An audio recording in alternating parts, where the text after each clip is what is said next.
Недовршени бетонски ѕидови, раѓосани арматури, згради без прозори и без покрив, а околу нив расфрлан градежен материјал.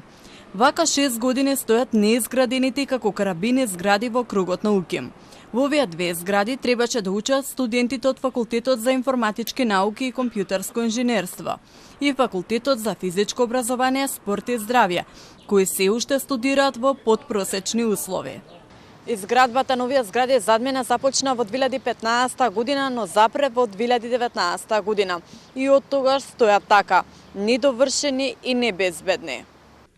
Министерството за образование извести дека планира да ги заврши овие два објекти, а денес за таа цел подпишаа меморандум за соработка со УКИМ, Градежниот факултет и службата за општи и заеднички работи.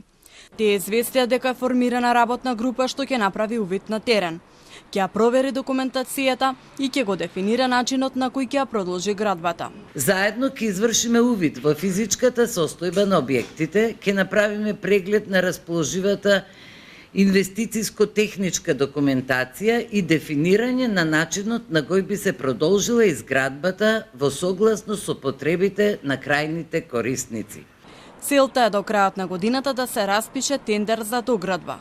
Градежниот факултет ќе формира тим од експерти со кои што располага нашиот универзитет за сите фази во текот на градбата, значи за градежништво, архитектура, машинство и електрика, а исто така ќе бидат и консултирани корисниците на овие објекти со цел да се ревидираат потребите на Факултетот за физичко образование, спорт и здравје и на ФИНКИ, со цел да се направат измени на проектот во тек на градба. Иако ФИНКИ има постојана зграда, таа не е доволна за сите студенти, а проблемот со просторот трае со години. Минатата година студентите протестираа пред влада, барајќи решавање на проблемот.